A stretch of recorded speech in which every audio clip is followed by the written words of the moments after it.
재심은 4개 둘로 나누는 거야. 근데 성대에서는 이렇게 인간의 행위가 무엇에 기초하는지 이렇게 기준점을 주기 때문에 그렇게 어렵다고 생각하면 안 된다. 뭐 이 정도 주면 당연히 그거에 관점에 맞춰서 읽어줘야 되겠지, 그지? 인간의 행위는 기초가 뭐냐고, 어디서부터 출발하느냐, 뭐 그걸 물어본 거잖아, 그지? 재심문은 상반된 두 입장으로 분류하고, 일단 재심문 뭐 1, 2, 3, 4. 미안해, 맞지? 네. 뭐 1, 4, 2, 3, 뭐 2, 4, 1, 3, 뭐 이런 식으로 나누면 되는 거니까 각각의 입장을 요약하시오. 요약까지 독해력 재심 문제다. 1번 재심 1번 봐봐. 잘 들어. 감정은 인간의 본능과 관계된 세계다. 인간은 누구나 감정을 경험하고, 자, 키워드가 이렇게 반복됐다는 건 인간의 행위의 기초를 아마 이걸로 두지 않았을까라는 추측을 하면서 감정을 경험하고, 감정이 이성에 못지않게 중요함에도 불구하고 철학은 감정을 무시하고 그것의 억제만을 강조했다. 철학은 감정을 억제했다. 무시하고. 그러니까 억제하라고만 한 거야. 왜? 우리 인간의 가장 중요한 것은 이성이기 때문에. 그러니까 우리 인간을 바라보는 시각이, 철학은 이성을 어떤 기반으로 해서 인간에 대한 존재, 규정, 행위에 대한 이유를 설명한 거야. 그렇지만 이 글은 지금 이성이 아니라 감정에 초점을 맞추는 것으로 보여져. 인간은 감정 없이 살 수 없으며 감정을 통해서 스스로 조정한다. 다 나왔네. 우리가 느끼는 감정은 신체가 정상적으로 작동하고 있는지 아닌지를 알 수 있는 기준이며, 나아가 사실의, 여기까지 갔어. 사실의 옳고 그름을 판단하는 중요한 기준이 되는데, 이 사실의 옳고 그름을 판정하는 중요한 기준은 철학에서 이걸로 보고 있죠. 그런데 이 글 쓴 필자는 감정이 이성보다 우선이다. 오히려 기준이다. 이렇게 얘기하고 있는 거야. 옳은 일이라면 마음의 평온을 찾고, 잘못된 일을 했다면 마음의 동요를 느낀다. 마치 이성의 옳고 그름을 잘못까지 판단하는 심판 노릇을 하는 것, 그게 바로 감정이다. 그러니까 나쁜 일을 하는 거, 그건 이제 이성적 판단, 물론 이성적 판단으로 나쁜 일을 하는 건 악인이지만, 그 이후에 나쁜 일을 하고 난 다음에 감정적 동요가 일어난다면, 그러면 그 감정적 동요를 보고 잘못했구나, 이렇게 우리는 판단할 수 있다는 거야. 이 사람은 이성보다는 감정을 더 기반으로 해서 아까 얘기했던 인간의 행위, 인간의 존재에 대한 기준으로 삼고 있는 거고, 구체적으로 이성적 판단보다는 감정적인 동요가 우리가 파악하기가 쉽기 때문에 아마 그렇게 본 것 같은 생각이야. 그 다음에 이어서 철학자는 오랫동안 이성은 인간적인 거고 감성은 동물적인 것이라고 이렇게 구분해 놨어. 철학자 얘기야. 만물의 영장인 인간은 모름지기 동물적 충동에서 벗어나 이성에 따른 행동을 해야 돼. 인정. 다윈의 진화론은 인간이 동물의 연속에 지나지 않음을 알려주었음에도 불구하고 우리는 인간에게 동물적이지 않은 인간의 특성이 따로 있다는 믿음으로 스스로를 위로했다. 그렇지? 인간은 특별한 존재, 뭐 이런 얘기지. 이것을 인간의 유아독존적인 자만심에서 나온 것이지만 철학자들에게는 마이동풍, 말 귀에 봄바람이 불면 말이 있잖아. 아, 봄이 왔구나, 이렇게 느끼지 않아. 아니, 무슨 말이지? 네. 무관심이라는 얘기야. 철학자들은 무관심했고 그거에 그 흐름에도 오래 유지됐다. 감정은 생물의 자기 생존을 위해 중요한 기제다. 생물의 자기 생존 기제. 마음이 편안하면 생존을 위해 유리하고, 동요가 있으면 무엇인가 요구되는 것이다. 감정이 움직였다는 것은 자기에게 뭔가를 지시하는 것이다. 지시한다? 감정이 움직였다? 지시한다? 행동한다. 로 이어지겠지, 그치? 인간도 동물과 다름없이 욕구를 가지고 태어난다. 인간과 동물에 다를 바 없는 거. 욕구가 발동하면 마음속에 긴장이 일어난다. 감정적 요소. 긴장이 일으켰다는 신호가 바로 감정인 거고, 그 욕구가 충족되면 감정은 진정된다. 충족되지 않으면 충족될 때까지 불안하고 초조하다. 그러면 이 지금 감정 봐봐. 자, 뭔 가지고 싶어. 욕구. 감정. 가졌어. 진정. 난 가져야 되는데 불안과 초조.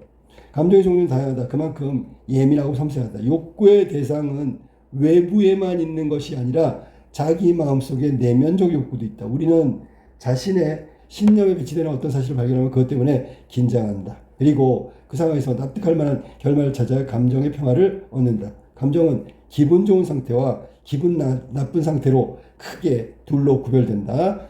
기분이 좋으면 일이 잘 되고 그런 징조고, 기분이 나쁘면 일이 안 되는 거 있는 징조다. 그럼 봐봐, 이 바로미터가 이거야. 이거 이해되냐 무슨 말인지? 네. 감정의 어떤 현재의 상태가 일이 잘 되고 못 되고 이런 판단의 기준이 될 수 있다. 물론 감정의 표현은 다양하고 그 다음에 색조는 미묘하다. 그렇지? 뭐 단순히 우리가 우리의 언어로 규정하는 것이지, 감정은 사실은 미묘하고 다양하고 뭐 그런 거겠지. 문명이 발달함에 따라 감정의 다양성은 더 복잡하고 세련되게 되었다. 인간이 인간적 특색이라고 할 수 있지만 감정의 요구는 생존과 관계되는 것이므로 기본적 본질은 동물과 다를 바 없고 욕구 충족과 밀접한 관련이 된다. 그래서 여기 인간의 다양하고 미묘하고 이런 감정들은 시간이 지나면서 점점 세련되고 복잡해졌다 그랬잖아. 감정이 굉장히 뭐랄까 복잡하고 심오하고 이런 걸 가지고 있는 게 인간의 특색이야. 근데 감정의 요구는 생존과 관계되는 것이므로 그럼 생존하고 있는 동물하고 다를 바는 없다. 욕구 충족. 그게 봐봐. 동물도 배고프면 먹고 싶은 욕구. 그런데 인간은 단순히 그냥 먹고 싶다가 아니라 뭘 먹고 싶다, 언제 먹고 싶다, 뭐 그럼 좀 동물보다는 좀 뭐랄까 복잡한 어떤 심리 상태라고 볼게요. 근데 그걸 큰 덩어리로 보면 모두 먹어야 사니까 하는 생존의 문제와 관련이 있다는 거지. 동물하고 다를 바가 없다. 동물적 욕구가 충족되지 않으면 인간다움마저 상실한다. 그러니까 이게 동물적 욕구는 여기서 기본적인 걸 말하는 거야. 동물의 욕구는 인간은 다른 동물보다 무력하다. 그러니 인간은 결국 동물적 구속에서 벗어나지 못한다. 그러니까 우리가 동물하고는 다르다고 얘기하고 있지만 오히려 동물적 욕구, 그거를 본다면 동물보다 못하다고 얘기하고 있는 거야. 동물적 속성을 뺀다면 인간은 존재할 수도 없다. 그러니까 인간을 규정하는데 동물적 속성, 즉 욕구, 감정 뭐 이런 것들 있지? 이런 거 빼고 말할 수 없다. 그러니까 인간을 규정할 때 철학자들이 말하는 이성 말고 감정이 이렇게 중요한 거야. 뭐 이런 식으로 얘기하고 있으니까 감정, 어떤 행위의 기초는 감정이라고 봐야 되겠지. 그지? 네. 사람은 이성도 중요하지만 감정도 중요하다. 경우에 따라서는 이성보다도 감정이 더 정직하고 정확하다. 사람이 감정이 북받치면 이성을 잃고 어떤 일을 저지를지 모른다. 감정도 소중히 다뤄야 한다. 감정이 안정되어야 이성도 안정된 작용을 할 수 있다. 현대 과학도 감성에 대한 진지한 검토를 시작했다. 감성이란 기본적으로 감각기관의 기초를 두는 심리적 작용의 하나다. 그러니까 감성은 심리적 작용이라고 얘기했다. 규정한 거야. 네. 감각기관으로부터 독립된 능력인 이성과 구별되고, 자 그러면 이 감각기관이라는 것은 우리가 감각기관하고 이성하고 우리가 감각기관을 통해서 이성의 작용을 마음대로 조절할 수 있을까? 감각기관을 가지고? 이성이라는 게 사실은 추상적이고 판단하는 거잖아. 판단이라는 건 감각을 통해서 수많은 정보를 수집해가지고 그걸 다 아울러가지고 어떤 것을 결정해야 되는지 합리적으로 판단하는 게 이성적 판단이잖아. 그러면 감각은 원초적으로 이성적 판단의 수단이 되는 거잖아. 네. 그러니까 수단하고 판단하는 결과물하고 같다고 볼 수는 없지. 그지? 네. 구별되는 거지. 일상생활에서 인정, 향수, 애착, 정감, 동정심, 미의식, 상상력, 동인으로 작용하고 있다. 그렇지. 일상생활에서 이런 감정들이 유발되면 사람들은 흔히 감동, 감격, 공감 같은 것을 제외하면 인간에게는 분발심, 자기혁신을 기대할 수가 없다. 그러니까 이 감정이 이렇게 중요한 역할을 한단 말이야. 자기혁신. 철학자 흉도 감정에는 인간의 통제가 불가능한 독자적인 윤리가 있다고 하는데, 윤리적인 것은 판단이잖아. 그지? 감정에도 윤리가 있대. 감정이 윤리의 기초가 된다고 하는 주장이야. 그러면 윤리적 판단, 우리가 해도 되는 일, 하면 안 되는 일, 뭐 이런 거 있잖아. 해서는 안 되는, 이런 거 판단하는 윤리적 기초, 옳고 그름을 판단하는 기초, 이게 감정으로부터 시작된다. 이성은 이성의 통제가 불가능하다고 했으니까 감정만이 갖고 있는 고유한 기능이 있단 말이야. 그러면 이게 되게 중요하다는 뜻이잖아, 그지? 또 칸트는 실천 이성을 동기로 삼지 않는 판단은, 자, 실천 이성을 동기로 삼지 않는 판단했어, 결정했어. 근데 실행이 안 옮겨. 그런 판단은 모두 의심해야 한다라고 생각했지만 휴음은 이성이란 열정이 없는 감정이라고 생각했다. 열정이 없는 감정이야. 감정 중에 하나인데 열정이 없다는 건 실행하지 못한다, 움직이지 않는다. 그래서 인간은 기본적으로 감정에 의해서 움직이는 동물이며 그 감정의 열을 상실하면 비로소 움직인다. 이성은 그 감정이 열을 상실하면 비로소 움직인다. 자, 잘 생각해봐. 마지막 문장이 핵심인데 우리는 말도 안 되는 사회적 악을 보면 분노한단 말이야. 분노해. 알았어? 네. 분노해서 자기도 모르게 저항하고 투쟁해. 이런 상황이라면 감정이 동인이 돼서 우리의 행동을 이끌어냈지. 다 하고 나서 생각하는 거야. 아, 내가 이 방법 하지 말고 좀 참았다가 아니면 다른 방법을 하든지 내 행위가 정당하긴 하지만 좀 성급했네. 참을 걸. 아니면 옆에 있는 사람들 다 합심해서 할 걸. 이런 마지막 판단이 바로 뒤에 나온 감정의 열이 다 식었어. 차분해졌어. 그때 비로소 작동하는 게 이성. 이런 얘기를 하고 있는 거야. 됐습니까? 자, 그럼 재심문 2번으로 가야 되겠네. 자, 일단 재심문 1번은 인간의 기본적인 그 기초가 되는 것. 뭐 여기서는 행동의 기초겠지. 네. 감정을 중심에 놓고 있다. 자, 감정은 생물이 존재하기 위한 기제. 그러니까 이것은 인간뿐 아니라 동물도 포함되는 거야. 인간도 대체로 거기에 적용된다. 감정은 충족, 욕구 충족이 됐냐 안 됐냐에 따라서 감정은 막 변해. 그러면 이 감정은 생존과 직결되고 그렇다면 동물과 다를 바 없는 인간의 모습이다. 뭐 그 얘기 여기서 했어. 그 다음에 인간은 동물과 다른 점이 뭐냐면 감정적 요인이 굉장히 다양하고 복잡하고 미묘하다.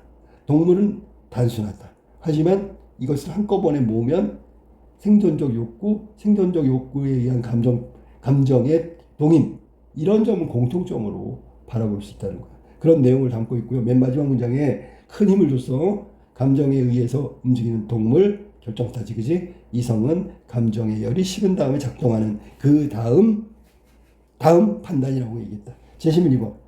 자, 동물은 다른 구성원이 은혜를 갚으면 우호적으로 핥아주고 그렇지 않으면 그를 위협하기 위해 으렁거리는 소리를 내는 등의 행동을 통해 반응하지만 인간은 승인하거나 비난하는 윤리적 판단을 통해 반응한다. 답 다 나왔네. 없잖아, 윤리적 판단.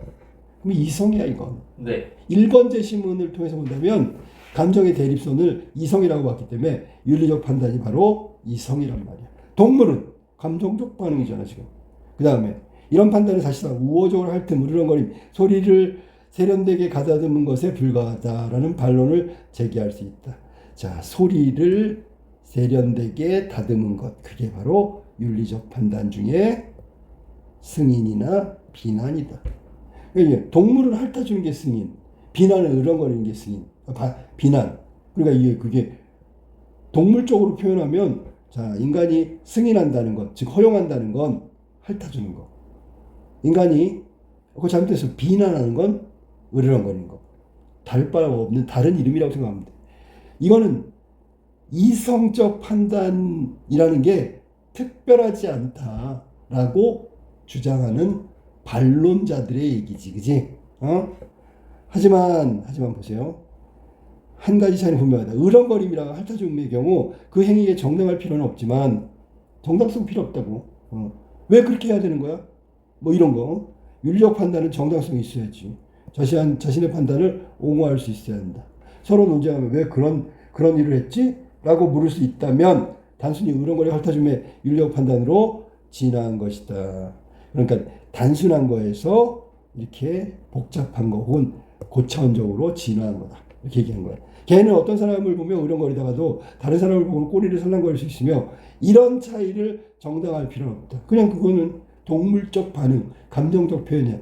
하지만 인간은 동일한 상황에서 서로 다른 윤리적 판단을 냈을 경우 그 이유를 대지 않고 넘어가기 어렵다. 왜? 상대방이 납득할 수 없기 때문에. 가령 어떤 사람이 자신이 다른 종족 구성원에 모아둔 열매를 가져가도 되지만 정작 자신의 것은 아무도 가져가면 안 된다고 말할 경우, 그러면 남의 거는 따가도 되고 내 거는 따가면 안 되는 거 아니야? 왜 두 경우가 달라야 할지 질문을 받을 수밖에 없다. 그지? 야, 너 이율배반이잖아. 넌 옆집 거 따가는데 옆집 아저씨는 너네 거 못 따가? 이유가 뭐야? 그러면 그리고 그것에 적절한 이유를 대야지만 승인하고 아니면 비난하고 하겠지. 자, 그럼 이렇게 이유를 대라고 요구하는 것은 집단 전체가 받아들일 수 있는 정당성을 요구하는 거다. 정당화. 따라서 그 이유는 공정해야 되고 모든 사람이 받아들일 수 있어야 된다. 이게 공정이에요, 공정. 달리 말해 자신이 사적이고 특정한 상황으로부터 벗어나서 타인들과 공통적 관점을 선택해야 하지만 승인되고 용인되는 거다. 자, 공평무사. 자, 공평무사. 무사라는 말은 사악함이 없다 그런 얘기야. 이게 저기 노노책에 나오는 거야. 시300편을 한마디로 하면 사무사. 생각에 사악함이 없다. 거기서 나온 말이 무사야. 알았어? 공평무사성, 즉 자신의 행동에 의해 영향받는 모든 사람의 이익은 동등하고 공평하고 고려하는 태도를 요구한다. 그게 공평무사. 자기 이익에 대한 뻔뻔스러운 호소는 정당성을 확보할 수 없음. 이 윤리적 판단에 부수되는 거잖아. 감정적 반응에는 정당성의 확보가 필요 없지만 윤리적 판단에는 그 판단에 정당한 이유를 대고 정당성을 얻어야지만 그게 합당한 결정이라고 얘기한다. 뭐 행위도 마찬가지고, 가령 타인이 내게서 열매를 가져가면 손해가 되지만 내가 타인으로부터 열매를 가져오면 이익이 되므로 내가 타인으로부터 열매를 가져오는 것은 어쩔 수 없다고 주장할 수는 없다. 왜? 가져오면 타인이 손해를 보잖아. 네. 내 거 가져가는 것처럼. 근데 이건 말이 안 되지. 집단 전체 동의를 얻고 싶다면 나의 입장이 최대한 공정해야죠. 근데 행위 자체가 동일한 행위인데, 예를 들어 나는 용맹한 전사이므로 더 많은 열매를 가져갈 권리가 있다. 자, 근거가 뭐냐면 나는 용맹한 전사이기 때문에. 그 같은 정당화는 나처럼 용맹한 정사는 누구든지 나만큼 열매를 가져함을 함축하는 의미에서 공정하다. 누구나 함축한다. 여기서 제일 중요한 말은 누구든 이란 말이에요. 그러니까 내가 아니라 나 같은 전사는 똑같이 다른 집 열매를, 공동체 열매를 가져오고 내 것은 주지 않아도 돼 라는 게 공정성을 확보한 거예요. 제일 중요한 건 뭐라고? 나는 용맹한 전사이므로. 자, 역으로 그러한 정당화는 나보다 싸움을 못할 경우에는 더 적은 열매를 가져야 한다는 것을 함축한다. 자, 그럼 봐봐. 정당화는 이렇게 돼야 되겠지. 나는 용맹한 전사야. 그래서 이 우리 부족을 지켰어. 그래서 내 거는 내주지 않지만 공동체의 열매를 따올 수 있어. 맞지? 라는 말은 뒤집으면 마을에 이익을 주지 못한 사람은 덜 가져간다. 혹은 뺏기기만 해도 된다라는 걸 의미한다. 이처럼 사회 전체에 비추어 우리 행위를 정당화해야 한다는 신념, 내재된 게 바로 공평무사함을 요소로 원리로 확장함으로써 윤리가 성립된다. 이 원리는 결국 나의 이익만이 아니라 어떤 선택에 의해 영향을 받는 모든 사람의 이익은 동등하게 고려될 것을 요구한다. 이게 바로 모든 사람의 이익 공평무사라고 하는 거야. 이 원리는 내가 윤리적 판단을 내릴 경우 오직 공정한 관점에서 결정하기를 요구한다. 달리 말해 나의 결정을 통해 영향을 받는 모두의 삶을 상상해 본 다음에 내가 어떤 선택을 해야 할 것인가를 묻는 것이다. 그러면 지금 봐봐. 이게 윤리적 판단을 해야 돼. 뭐를 나의 결정을 통해서 다른 사람의 삶을, 모두의 삶을 상상돼야 돼. 사실 윤리적 이성적 행위잖아. 네. 무슨 말인지 알겠지? 네. 자, 그럼 이 제시문 2번은 인간 행위의 규정을 뭐라고 하냐면, 인간은 동물과 다르다. 결정적으로 다른 게 뭐냐면 윤리적 판단을 내는 존재다. 윤리적 판단에는 정당성이 있어야 돼. 자기의 행위에 대해서 정당한 이유라든지, 그 다음에 정당한 이유를 댄다는 건 뭐냐면 자기 행위를 옹호하는 존재라고. 그러니까 행위마다 뭔가 판단의 근거를 대는 거야. 그 판단의 근거라는 게 윤리적 판단이야.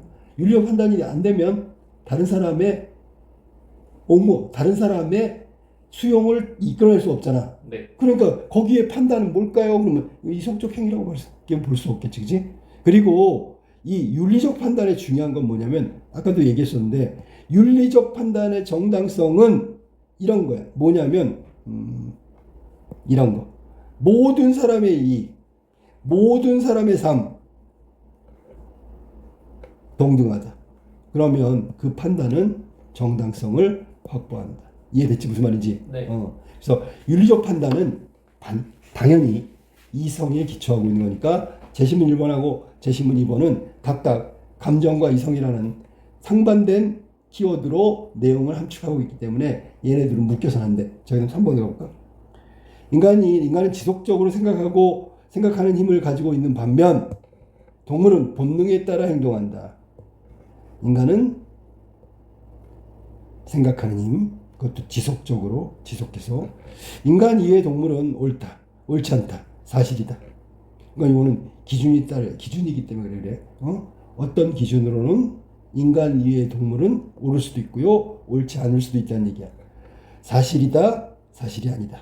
그러면 여기서 잘 봐봐. 인간 이외의 동물은 옳다, 옳지 않다. 이거는 윤리적인 거야. 즉 가치 함축적이라고 해서 판단, 이성적 판단을 요구하는 거야. 사실이다, 사실이 아니다. 이거는 현상이야.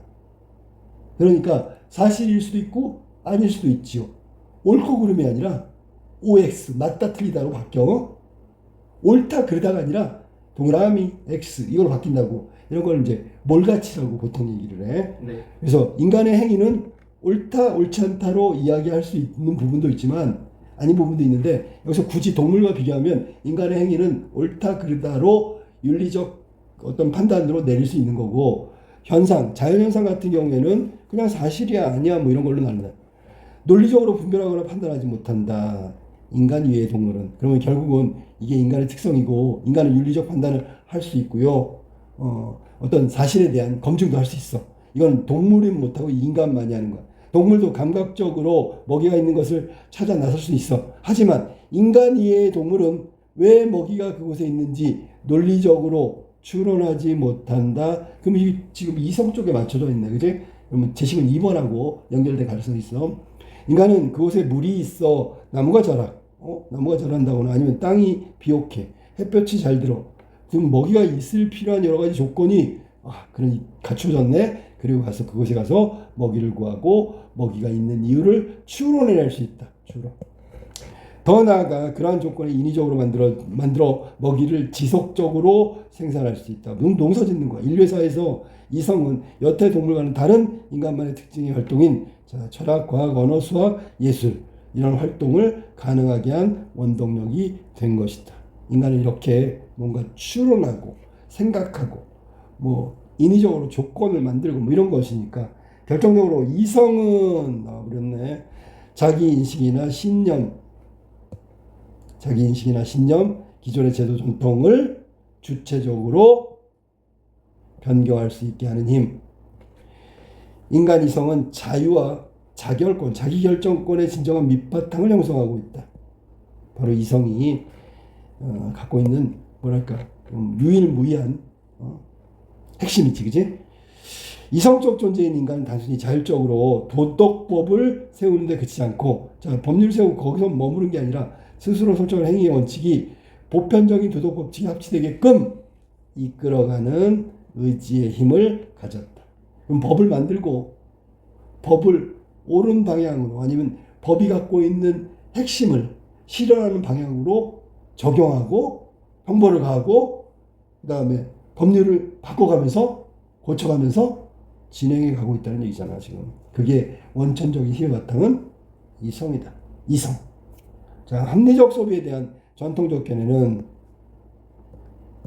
소비자가 합당한 이유와 목적을 가지고 여러 대안을 비교해. 그리고 객관적으로 최상의 결정을 내리는 게 합리적 소비지. 그지? 실용성에 초점을 둔 이성적 소비가 곧 합리적 소비의 핵심이라고 설명한다. 그러니까 합리적 소비의 기초가 되는 건 이성적인 거야. 그게 뭐냐면 여러 대안을 비교하고 객관적으로 최상의 결정을 하고. 그럼 여기서는 비교하고 정리하고 비교하고 판단하고 이게 우리의 이성의 작용으로 순차적으로 진행된단 말이야. 네. 그리고 그 밑에 깔린 건 어떤 게 나한테 이익이 될까? 어떻게 선택하는 게 나한테 도움이 되는 걸까? 합리적일까? 이런 걸 따져보면서 결정한 거란 말이야. 그러니까 합리적 소비의 바탕은 이성이야. 그러니까 이성적 소비라고 할 수 있는 거지. 이는 어떤 목적을 실현하는 데 있어서 최상의 수단을 선택하는 것만 호모 이코노미쿠스의 합리성이라고 여긴다는 점에서 도구주의라고 부를 수 있다. 그러면 도구주의의 도구는 뭘까요? 이성이 되겠지. 그리고 여기 호모 이코노미쿠스가 이게 경제적 인간 뭐 이렇게 번역을 하는데 여기서는 합리적 선택을 하는 인간, 합리적 인간, 이성적 인간 이렇게 해도 된단 말이에요. 그런 의미에서 도구주의다. 플라톤은 최선이라고 여기는 원칙에 거슬러 행동하는 사람이 없으므로 오직 무지만이 비합리적인 행동을 설명하는 유일한 요소라고 주장했다. 그러니까 이상한 행동을 해. 비합리적인 행동을 해. 그런 사람들은 이성이 결여된 거야. 라고 밖에 설명할 수 없다는 게 플라톤 얘기라고. 어떤 학자는 이러한 주장을 인용하여 도구주의적 합리성의 원칙을 플라톤의 원칙이라고도 말한다. 다 같은 맥락이야. 이성. 이러한 도구주의적 입장에서는 인간의 소망은 외재적인 것으로 간주되고, 이거 소망이 뭘까? 감정. 주어진 소망 세계 내에서 행위자의 소망, 신념, 행위 간의 일관성을 중심으로 판단하는 수단적 합리성이 중요하다. 우리는 여러 대안을 선택하는 경우 그 대안들이 자신에게 어떤 효과가 있는 것인지를 생각해보며 일관되게 판단하고요. 결정하는 거다. 뿐만 아니라 이러한 효과를 평가하고 잘 샀어. 평가에 근거해서 실행 가능한 집합의 범위 안에서 순위를 결정할 수 있는 자기 체계를 가지고 있다. 자, 그러니까 이거는 일회성 소비가 아니고요.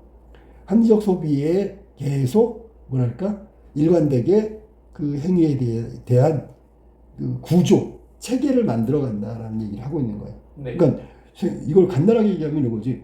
합리적 소비를 한 사람은 비슷한 물건의 합리적 소비는 더 빠르게 판단할 수도 있다. 왜? 이미 한번 경험하고 어떻게 해야 되는지, 어떤 거랑 비교해야 되는지 이런 것들에 대한 합리적 선택의 어떤 그 진화라고 말할게요. 발전되었기 때문에 그렇다. 전체적으로 뭐야? 이성이지, 이성. 그지? 네. 여기 이성 뭐라냐? 합리적 선택, 이성적 소비, 플라톤의 원칙. 전부 다 같은 말이다. 이성의 핵심을 두고 있다. 인간은 논리적으로 추론하지. 그리고 더 중요한 게 아니라 더 중요한 게 뭐냐면 스스로 자유를 추구하고 자율권을 가지고 있어. 그리고 또 하나 플러스시켜야 되는 건 뭐냐면 이런 자율권에 대한 책임을 져. 그러니까 이런 자율권을 남용하거나 오용하거나 그러지 못한단 말이야. 뒤에 따르는 책임을 져야 된다고. 그러니까 여기다 말한 인간의 행위를 결정하는 건 이성적 판단이고 이성적 판단에 자기 결정권이 있단 말이야. 동시에 자기 책임성도 있다고. 그러니까 섣불리 감정적 행동을 하지 않는단 말이야. 그러니까 인간의 행위는 이성으로부터 출발했다. 이게 지금 세 번째 제시문 3번의 내용이란 말이야. 그러면서 특별히 합리적 소비에 대해서 이야기했어. 자, 우리가 쇼핑을 해서 물건을. 그러면 물건을 사는 것뿐만 아니라 사고 난 다음에 사후에 뭘 해? 이게 제대로 소비를 했는가? 즉 선택을 제대로 했는가? 이성적 판단을 했는가에 대해서 또 판단을 한단 말이야. 그게 인간이면 인간은 계속해서 자기 행동에 대한 기반을 이성에 두고 있고요. 그 행동에 대한 윤리적 판단도 이성에 기반을 해서 판단한다는 얘기지. 그리고 그 행동이 자꾸 반복될수록 예를 들면 책임져야 될 행동을 하지 않는다. 줄어든다. 이건 뭐야? 이성적 판단의 책임성과 결부된 거야. 네. 그래서 행위를 제약하거나 행위를 하게 만드는 것이 이성적 기반을 토대로 이루어진다. 그 행위의 결과까지 또 판단한다는 거, 책임을 진다는 거, 이게 굉장히 중요한 말이야. 그러면 2번하고 3번은 인간의 행위의 기반이 되는 건 이성이라고 볼 수 있겠네. 그럼 제시문 4번은 당연히 아직 안 나왔어. 야, 다시 미안해. 난 거기서 끝나는 줄 알았어. 자, 그러면 제시문 3번 희소성의 원칙 이어서 설명해 줄게. 필연적인 사회에서 정의 판단이란 정의롭냐 정의롭지 못하느냐 어떤 가치를 우선할 것이냐의 문제와 따로 떼어 생각하기 어렵다. 그럼 우선적 우선, 가치의 우선. 이게 정의롭다. 어떤 걸 볼 것이냐. 우리가 맨날 나오는 거 있잖아. 전에 했던 거, 지금 그만 했던 거. 공동체적인 가치관이 우선이냐. 자유주의, 개인의 주체성이 먼저냐. 이거에 따라서 달라진 거잖아. 행위의 판단은. 자, 왜냐하면 개인의 소망 자체가 얼마나 합리적인가를 따져보기 위해서는 소망의 내용이나 그 형성의 과정에 대해서 목적적 합리성을 판단하는 가치 체계가 우선적으로 정립돼야 하기 때문이다. 그렇죠. 개인의 소망 자체가 얼마나 합리적인가 따져봐. 이거 따져보기 전에 이 개인의 소망이 정말로 어떻게 만들어졌나. 즉 이거를 개인의 소망 자체가 합리적이라는 것을 판단하기 위해서 개인의 소망과 관련돼서 어떤 목적적 합리성이 있느냐. 이 사람의 개인적 판단이, 개인적 소망이 목적성이라는 게 뭐냐면 결과성이거든. 결과가 얼마나 결부되어 있느냐. 단순히 정말 개인적인 거냐. 아니면 뭐 예를 들면 사회 공동체에 이익이 되느냐. 이런 것들 가지고 개인의 행위, 소망에 대해서 판단할 수 있지. 이 문제의 중심에 이성이 있다. 이성은 옳고 그름, 선과악, 바른 길과 간사한 길을 판별하여 스스로 자율적이고 도덕적 판단을 할 수 있게 해준다. 인간의 이성적 사고 능력은 자유로운 행동, 나왔지 그지? 사고와 연결되어 있다. 이성적 존재로서 인간은 곧 스스로의 판단에 따른 행동을 통해 스스로의 판단, 이성적 판단, 행동, 거기서 나온 거고 진정한 자유를 누리는 자율적 존재가 된다. 인간으로서 완성된다. 그 행동에 대한 책임을 부담하는 능력 또한 갖추고 있다. 자기 행위에 대한 책임성이야. 따라서 합리적 소망은, 자 여기 합리적 소망, 이 합리적이란 말이 목적적 합리성을 말하는 거다. 의사결정과 결정자의 의사결정 과정에서 내재적으로 판단되어야 하는 것이다. 적절한 경험이나 뭐라고 썼어? 적절한 경험이나 증거에 의한 이해로부터 생성된 것을 말한다. 이게 내재적 판단 근거다. 자, 따라서 합리적 소비는 결국 개인의 선호에 근거한 일관되고 이성적 판단에 따라 이루어지는 것이다. 자, 이성적인 것은 당연한 거고요.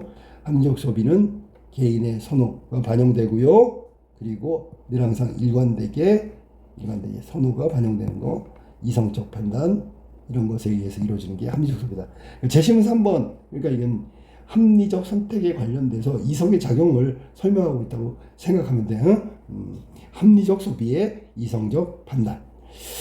자, 그럼 합리적 소비에 대한 평가도 이것이 합리적이냐 아니냐 하는 것은 행동에 대해서 여기 보면 내재적으로 판단하는 거다. 그게 뭐냐면 개인의 선호를 근거로 했느냐, 일관되게 적용했느냐, 이성적 판단에 따라 이루어졌느냐, 이거에 따라 합리적 소비가 합리적 소비인지 비합리적 소비인지 판단할 수 있다. 그리고 플라톤 철학에서는 비합리적 행위는 모두 무지, 즉 이성적 판단의 결여로부터 나온 것이다라고 규정하고 있으니까 합리적인 행동, 합리적인 판단, 합리적인 소비 이런 건 모두 이성을 기반으로 하고 있다. 그래서 합리적인 거, 합리적 모두 이 논지에 따르면 행동에 해당되는 것. 자, 4번을 가보자.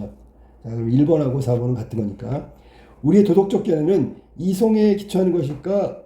그러면 옳고 그름이나 윤리적 가치는 객관적으로 실제하는 것일까? 이거는 의문이 있지. 여기 결론적으로 얘기하면 실제하지 않는다라는 얘기야. 그리고 시대 정세에 따라 변하는, 이건 이제 보편성이지. 보편적일까? 헤로도토스가 쓴 역사라는데 다음과 같은 얘기가 나온다. 칼라시아족은 죽은 조상의 시신을 습관적으로 먹어치우며 그것이 옳은 일이라고 믿게 됐다.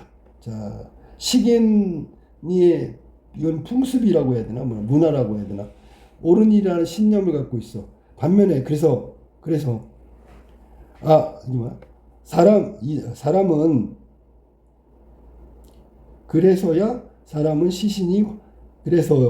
사람은 시신을 화장하였으며 시체를 처리하는 올바른 방법이라고 생각했다.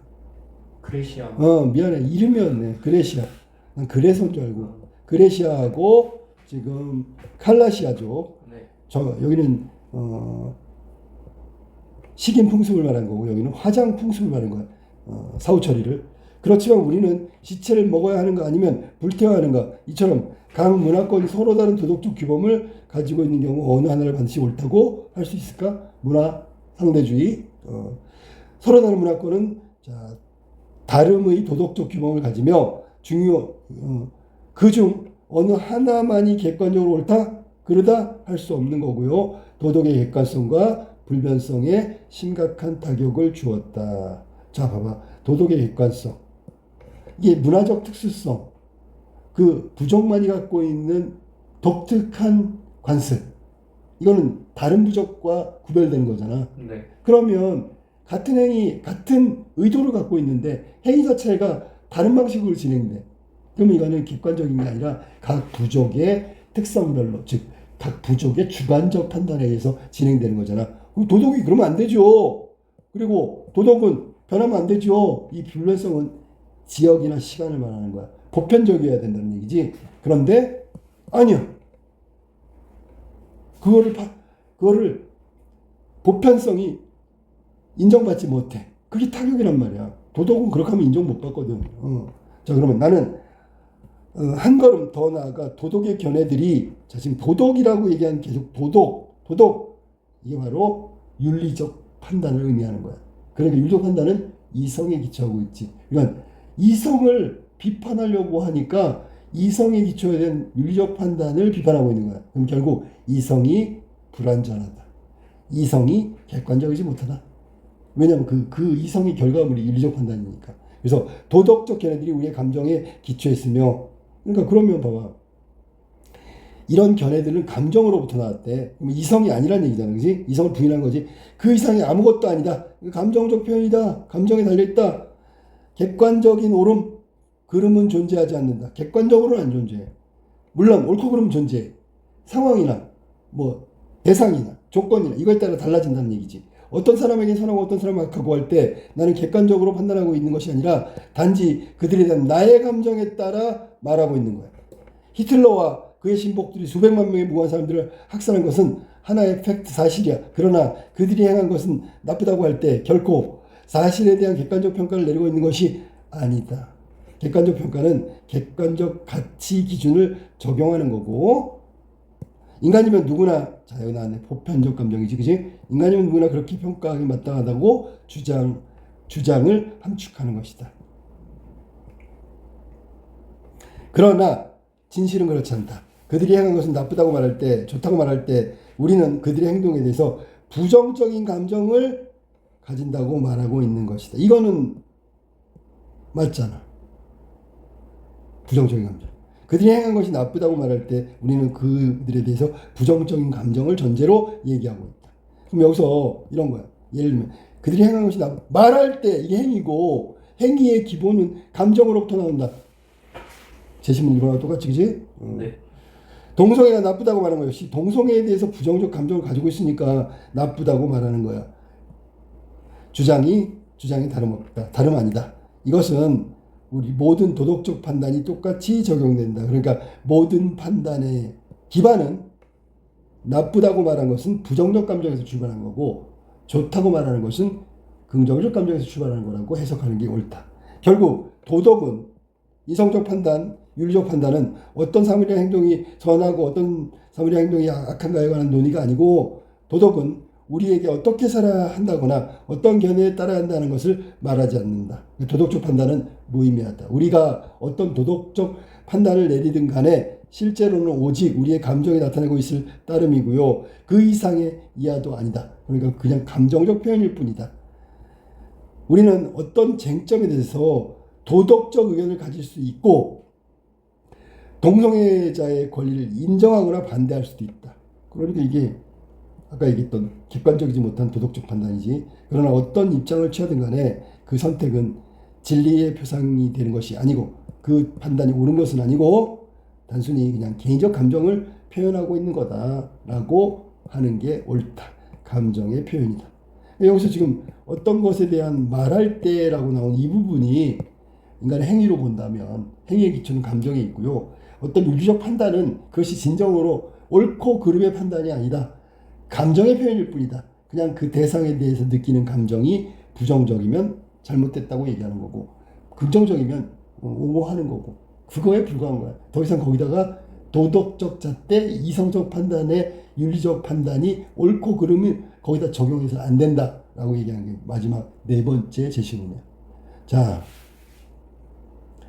그럼 네 번째 제시문은 뭐 지금만 읽었으니까 네 번째 도덕적 문제에 대해서 어떤 사람의 행위가 옳다 그르다 즉 선하다 악하다 이렇게 판단하는 거 그건 단지 개인의 감정을 드러내는 거에 불과한 거니까 도덕적 잣대 윤리적 판단은 무의미하다 이게 여기 있는 거야. 네 번째 제시문. 네. 도덕은 객관적으로 윤리적 판단 기준을 기반으로 하는 것이 아니다라고 얘기했어요. 그러니까 여기서는 굉장히 뭐랄까 도덕적 판단에 대한 무의미를 넘어서 불필요하다. 인정할 부분이 전혀 없다. 이런 식으로 굉장히 극단적으로 얘기하고 있는 거야. 알았어? 네. 부정적 감정의 표현일 뿐이지 그걸 도덕이라고 얘기하는 것에 도덕적 윤리적 판단에 그 기반을 하고 있다고 절대로 그렇게 생각하면 안 된다는 게 네 번째 문단이다. 그러면 자 1번 문제는 이 네 제시문을 정리하라고 했잖아. 그지? 네. 정리해가지고 둘로 나누라고 했는데 기준이 인간의 행위에 기반하는 것이 무엇인가? 그것에 따라 나누면 1번하고 4번 제시문이 묶여야 되겠지. 네. 그 다음에 2번하고 3번 제시문이 묶이는 게 합당하다. 그치? 네. 자, 그래서 그렇게 일단 제시문을 묶고 각각을 요약해야 되는데 요약은 이미 내가 제시문 설명하고 난 다음에 해줬기 때문에 전체적으로 정리하면 되겠어. 네. 23항에도 모의 2번, 2번. 자, 자료 1과 자료 2는 각각 A국의 축산시장 변화와 B국의 도시별 식품 소비에 관한 지표를 보여준다. 자, 동일한 항목과 요소가 아니야. A국의 축산시장의 변화, 그 다음에 B국의 도시별 식품 소비에 관한 지표를 보여준다. 자료 1과 자료 2가 각각 문제 1의 두 입장 중 어느 쪽을 지지하는지 설명하세요. 우리 문제 1의 두 입장은 감정이냐 이성이냐였지, 그치? 네. 키워드는 여기 갖다가 쓰라는 거야. 자, 지금 자료 1번부터 봐봐. 자, A국의 축산시장의 변화 추이. 자, 연도별 추이니까 이렇게 가고 있고요. 요거 하기 전에 밑에 표 한번 읽어줄게. 주 1. 전 기간 동안 A국의 다른 모든 조건은 동일한다. 이 말은 다른 이외에 적용할 수 있는 조건은 없다. 이 표 자체가 그냥 여기서 끝이다. 표 안에서 해석해라 그런 얘기야. 두 번째, 주 2. 돼지 전염병은 인간에게 감염되지 않는다는 것이 지난 100여 년간의 과학적으로 입증되어 왔음. 그러니까 이거는 돼지 전염병이 인간에게 전염되지 않는다라고 얘기하는 거야. 주 3. 자, MT는 미터법상의 1톤을 의미한다. 그러면 1톤을 의미한다. 1톤. 고기 1톤을 말하는 것 같아. 잘 모르니까 나도. 그러면 자료 1번. A국의 축산시장의 변화 추이. 자, 연도별 돼지고기 국내 생산량, 돼지고기 수입량을 이야기했다. 네.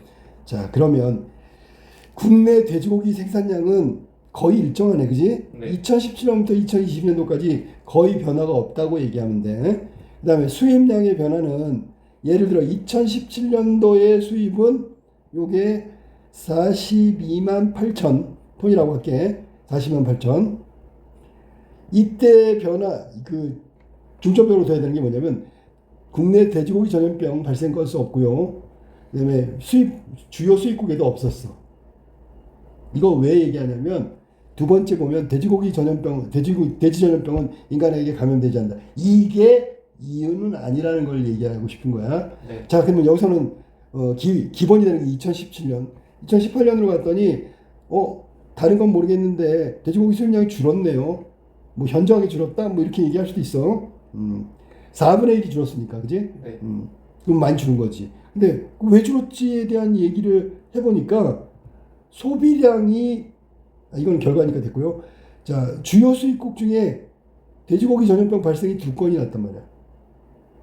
이해됐죠? 네. 이것 때문에 영향을 미쳤네. 이거는 뭐냐면 이렇게 간단하게 정리할 수 있죠. 소비 심리. 알았니? 네. 이성적으로 판단하면 돼지고기 전염병은 인간에게 감염 안 돼. 먹어도 상관없단 말이야. 그럼 먹어도 되지. 이게 이성적 판단이라면 근데 이성적 판단에도 불구하고 소비 심리 때문에 수입량이 팍 줄었다. 이유는 소비량도 줄었다. 그러니까 소비량이 줄었으니까 수입량이 줄었겠지. 그러니까 여기 소비 심리가 위축됐다고 얘기하는 거야. 심리는 뭘까? 감정이지, 감정. 이성이 아니라. 여기 분명히 돼지고기 전염병은 인간에게 감되지 않는다. 이것을 판단한다면 이건 이성적 판단이야. 이성적으로는 안심해. 근데 심리적으로는 소비가 위축돼. 그러니까 소비가 위축되니까 수입량이 줄어. 요번에는 요거가 더 결정타죠. 발생 건수가 늘었단 말이야. 네. 그러니까 역시 더 많이 줄었다고 이야기하면 돼. 또 하나 마지막으로 발생 건수가 없어지니까 증가해. 그러면 주요 수입국의 돼지 전염병 발생 건수와 밀접한 영향을 미친 것이 돼지고기 수입량이구나. 거기에는 소비 심리가 위축됐다가 소비 심리가 다시 살아났구나. 그러니까 소비량이 많으면 수입량이 늘어나겠지. 소비 심리가 다시 활성화됐다는 건 주변국 수입국의 돼지 전염병 발생 건수가 제로. 이 숫자 추이하고 동일하게 같은 방향으로 이동하고 있단 말이야. 이해됐죠? 네. 그 얘기 써주면 돼. 자료 2번을 볼까? B도시의 도시별 식품 소비 지표. 네? 자, 아래 먼저 보자. 식품 표시 활용도는 식품에 의무적으로 표시하는 요거 우리 뒤 상품에 보면 다 나와 있는 거야. 네. 쉽게 얘기하면 상품 정보지, 그지? 소비자가 이걸 보고선 살 건지 말 건지 구매를 결정하는 어떤 자료가 되는 거야. 식품 안전 정보에 활용되는 식품 구매 시 정부에서 운영하는 식품 안전 정보 포털 사이트를 활용하는 수준을 의미한다. 활용도는. 그러니까 이거 식품 안전 정보 활용도라는 게 뭐냐면 정부에서 믿을 만한 정부에서 하는 사이트에서 조사한단 말이지. 활용한다고. 네. 그다음에 영양 균형 상태는 평소 섭취하는 식단을 포함하여 영양소의 균형 수준이 우수한 정도를 의미한다. 균형 상태면 그러면 괜찮은 거죠. 식품 소비 만족도는 식품 구매 후 만족스러운 선택을 했는지 아까 나왔던 구매 행위 이후에 행위에 대한 판단하는 정도라고. 잘 샀어. 이거 괜히 샀어. 이거 망했어. 이런 것이. 네. 자, 모든 항목은 척도가 1부터 5까지 매우 낮음부터 매우 높음까지 작성되었다. 제도시 가나다의 다른 모든 조건은 동일하다고 가정함. 이건 마지막에 다른 조건은 없다라는 얘기고 이 표에서만 확인하라는 얘기야. 자, 일단 밑에 거 줄을 읽었으니까 도시별 비구의 도시별 각각 도시별 가도시 가나다 이렇게 돼 있는 거야. 자료 2번. 자, 자료 2번. 이거는 어디에 포함시켜야 될까 봤더니 식품 활용도를 많이 하고요.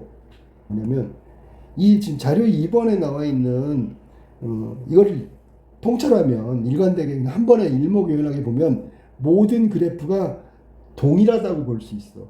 네. 그러니까 결과값이 약간의 다소간의 차이는 있지만 그래프의 결과값은 왼쪽부터 네 가지가 모두 동일하다. 자, 그럼 볼까? 식품 표시 활용도, 식품 안정 활용도. 이거는 이것까지 포함해야지. 자, 영양 상태 균형. 이 세 가지는 모두 소비, 즉 구매를 하기 위한 판단 근거야. 판단 근거. 그러니까 이거 영양 상태가 어떨까? 괜찮네. 그 다음에 만족하네. 이런 거지, 그지? 식품 안전 정보 활용도. 이것도 이 식품이 안전한지 안 한지에 대한 것을 조사하고 확인하고 판단한 결과지, 그지? 식품 표시 활용도. 이것도 활용한다는 건 역시 이것도 소비 행위에 대해서 그냥 요거에 대비되는 게 뭐냐면 이 그래프에 반대되는 건 뭐냐면 충동 구매. 충동 구매라는 건 이거는 이성적이지 못하고 감정적인 차원의 소비 행위를 말한다고. 네. 거기에 비하면 여기는 지금 확실히 이성적 판단을 이성적 판단을 합리적 선택이라고 합리적 소비라고 할게. 합리적 소비를 하고 있다. 충동 구매하고는 다르게. 왜 그랬더니 식품 표시도 잘 활용하고 있고요. 식품 안전 정보도 활용하고 있고요. 영양 균형 상태, 즉 상품에 이렇게 있는 그 상품의 내용을 정확하게 확인하고 구매를 선택한단 말이야. 여기까지가 이 세 번째까지야. 그리고 난 합리적 소비 행위에 대한 판단을 한 거야.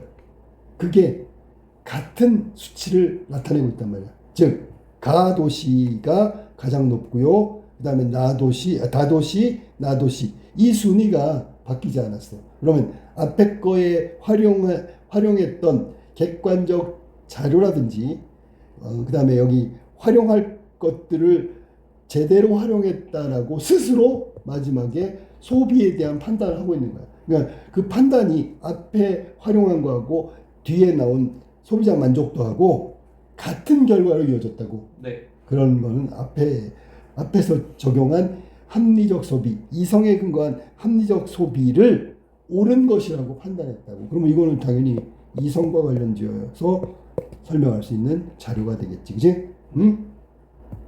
그래서 논지에서 요구하는 게 뭐였냐면 우리의 행위에 대해서 근거가 되는 것은 감정과 이성이라면 과연 감정과 이성 중에 어떤 걸 기초로 해서 했는지 지표로 확인해달라, 그래프로 확인해달라 그런 거야. 알았니? 네. 그래서 자료 1번에서는 소비 심리, 즉 감정적 차원의 어떤 그것이 동인이 돼가지고 행위의 결과를 만들어냈다. 그래서 아까 한마디로 얘기하면 소비 심리가 위축됐다. 심리는 감정이고 감정의 요인이 된 건 주요 수입국 돼지 전염병 발생 건수하고 구매 혹은 소비 심리하고 맞물려 있다. 정확하게 이야기하면 이런 거죠. 이 각 단계 뭘 조심하냐면 1단계, 2단계, 3단계, 4단계 모두 각 단계가 심리가 작용한 거야. 처음에 발생했다라는 거고, 두 번째는 발생이 심각해졌다는 거고, 그 다음에 이제는 좀 안심이 된다라는 뜻이야. 그런 심리가 작용해서 소비 심리가 그거에 따라 변동하고 있다. 심리니까 감정에 결부시켜서 감정 1번, 4번 제시문과 결부시켜서 얘기하면 되고, 두 번째 미국 안에 있는 가나다 도시에 어떤 소비의 행위에 대해서 그 객관적 자료, 근거, 활용 이런 것들의 활용도가 가나다 이게 일관되게 유지되고 있어. 알았니? 이런 이성적 판단에 의한 합리적 소비, 그리고 마지막에 나온 그래프 식품 소비 만족도의 또 다른 이성적 판단이 동일한 결과가 나왔다는 것은 합리적 소비에, 여기에는 소비에라는 행위에 기반이 된 건 이성과 관계되고 있다는 거고, 식품 소비 만족도가 높다는 건 앞에서 말한 합리적 판단에 의한 소비가 옳다고 믿는 거야. 제대로 했다고. 그러니까 그거는 또 한 번 이성의 판단으로 결과를 평가하고 있는 것이다. 이렇게 얘기하면 되는 거지. 이어서 가도록 하자. 한 지방 정부가 원자력 발전소를 건설하면서 원자력 발전소는 일종의 혐오 시설이죠. 위험 시설이니까 혐오 시설이지. 더럽다는 뜻이 아니고. 네. 원자력 건설하면서 지역 주민을 설득하기 위해서 공익 광고를 제작하려고 한다. 공익 광고. 이 일을 맡은 부서의 한 팀은 원자력 발전의 중요성, 원자력 발전이 이 지역 건설함으로써 얻게 될 이익, 당연하죠. 시설의 안전적 관리를 상세하게 설명하는 메시지로 구성된 광고를 제안했다. 다른 팀에서는 원자력 발전으로 인한 생산된 전기를 활용하여 최신 전자제품을 즐기는 가족의 모습, 원자력 발전, 최신 가전제품을 즐기는 가족의 모습, 멋진 전기자동차를 타고 신나게 달리는 여행, 그리고 젊은 여인의 모습을 영상에 담는 광고를 제시했다. 두 가지 중 더 효과적이라고 생각하는 광고를 선택하고 제시문 1과 제시문 2의 자료를 활용하여 자신의 선택을 정당화하세요. 이거는 아까 얘기한 대로 하면 이건 이성이고 이건 감성이잖아. 우리 저기 중학교 때 이런 거 배웠는데 뭘 배웠는데 이성적 설득, 감성적 설득, 인성적 설득도 있어. 내가 알지 그지? 인성적 설득은 이런 거지. 내가 30년 동안 선생님으로 교장 선생님까지 마쳤는데 라고 하면서 이야기하면 저 사람의 직업, 인생관 이거에 의해서 그렇지 거짓말 안 하겠지, 믿어야지 이런 거야. 근데 여기는 지금 감정적 설득과 이성적 설득, 자 둘 중에서 어떤 것이 감정이고 어떤 것이 이성인지를 먼저 확인해야 되는 게 중요하다. 광고 첫 번째 거 첫 번째 광고에서 보면 이게 봐봐. 원자력 발전이 중요하대. 이런 말을 혹은 이거를 통해서 얻게 될 이익. 이건 판단이란 말이야. 판단. 원자력 발전소가 들어옴으로써 얻게 될 이익은 뭐가 있을까? 시설이 안전하게 유지돼. 그러니까 걱정 안 해도 돼. 철저하게 관리하니까. 이것도 다 판단이잖아. 그리고 원자력 발전 전기를 생산하고 산업을 일으키고 얼마나 중요한 건데 있어야 돼. 있어야 되는 필요성. 그게 필요성이야. 필요성을 인식해. 그럼 그건 감각이 아니라 이성이야. 그래서 여기 지금 나와 있는 내용이 이 앞의 전략은 이성에 호소하는 설득 전략이고 두 번째 나와 있는 최신 전자제품 이거는 눈으로 보고 아 정말 행복하네, 좋으네, 즐겁네 감정적으로 설득하는 전략에 해당된다고 봐야 되겠지, 그지? 두 가지 중에서 하나를 선택한다 그랬으니까 앞에 거는 이성, 뒤에 거는 감성 이렇게 돼 있는 거야. 네. 그럼 이거는 앞에 거의 전략이고요. 그다음에 이 빨간 거는 뒤에 거의 전략이다. 라고 얘기하면서 선택. 어떤 건 선택해도 상관없어. 알았니? 네. 만약에 감정적 차원의 광고 제안을 받아들였다면, 감정 차원. 문제 1의 제시문. 문제 1의 제시문 감정 1번, 4번이잖아. 네. 1번, 4번의 장점을 많이 부각시키고요. 2번, 3번에 잘못되거나 단점에 해당되는 근거들을 좀 찾아가지고 비판하기 바란다.